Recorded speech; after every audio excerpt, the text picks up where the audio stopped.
संतोष बांगर म्हशी वळता वळता नंतर दुकानदारीकडे वळले. किराणा दुकान, बरेच दिवस तोही धंदा केला. अर्थात तिथेही मापात पाप करणं सोडलं नव्हतंच. खरं तर मटका, तिरट आणि गुटख्याचा धंदा याच काळात सुरू झाला.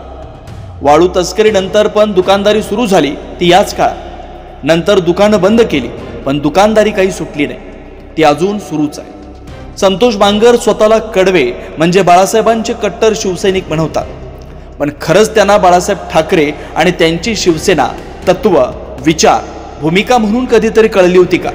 तर नाही. हागलं आणि पोट गेलं एकच. गंगेतलं बेडूक पवित्र होत नाही, तसेच हे नर्मदेचे गोटे पुसायच्या कामाचे. तिथं शेंदूर फासून म्हसोबा झाले, पण दगडाचा गुणधर्म काही सुटला नाही. म्हणायला 20% राजकारण आणि 80% समाजकारण.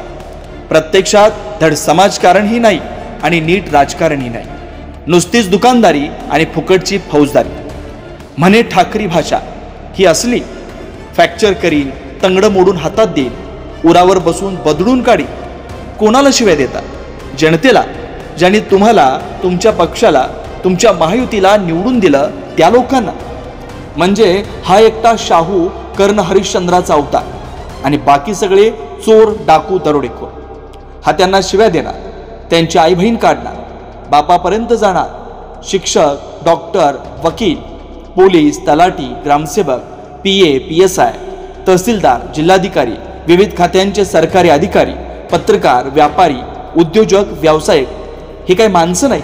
त्यांना मतदानाचा अधिकार नाही, मन नाही, मान सन्मान नाही, आदर प्रतिष्ठा नाही. तुम्ही आमदार आहात म्हणून त्यांना शिव्या देणार, दमदाटी करणार, मारझोड करणार आणि तुमची दुकानदारी चालवणार. बाळासाहेबांच्या पोत्यातला हा एक नासका नारळ. तो कळमनुरीच्या जनतेला पावलाय, पण त्याचा सडका खवटवास सगळ्या मराठवाड्यात नव्हे महाराष्ट्रात पसरलाय. अहो बांगर, मराठवाडा ही संतांची भूमी आहे, हे सांगायची लाज वाटते. तुमच्यासारख्या जंगली, अजागळ, रानटी बांडगुळांमुळे.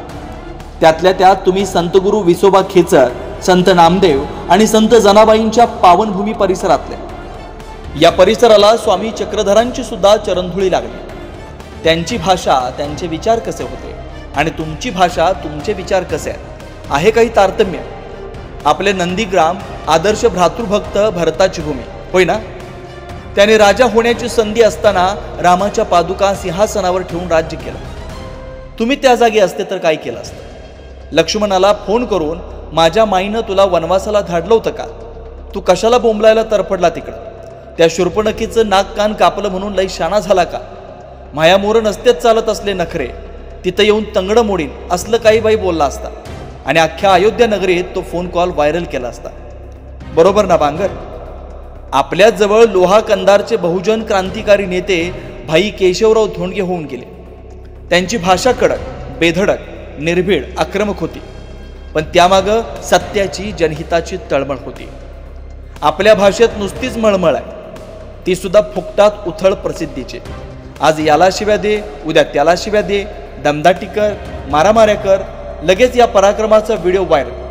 काय साध्य होतं यातून? लोकांचं खरंच भलं होतं? शिव्या हाणामाऱ्या करून एखाद्याचा 10-5 हजाराचा तात्पुरता फायदा होत असेल, पण लांडग्याने शेजारची बकरी खाल्ली म्हणून खुशीत हाडकं चघळणाऱ्यांनी हे लक्षात ठेवायला हवं की यामुळं लांडग्याला शिकारीची चटक लागते. उद्या तो आपल्या आखरात घुसू शकतो. नव्हे असं घडलंय, वेळीच थांबवलं नाही तर घडत राहील. मोगलाई आहे का?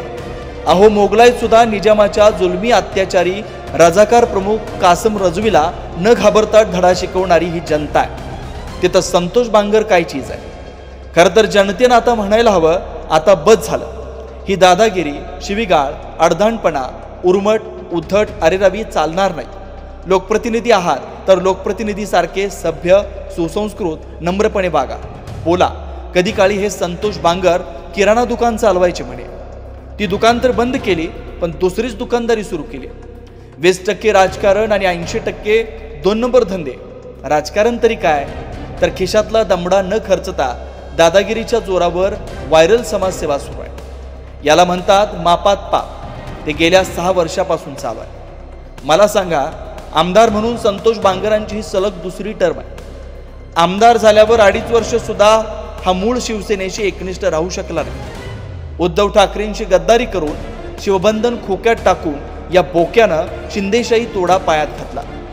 अजितवादी तांद्रेचा गजरा जुल्फात माळला आणि भाजपचा चाळ बांधून महायुतीच्या नावानं चांगभलं करतोय.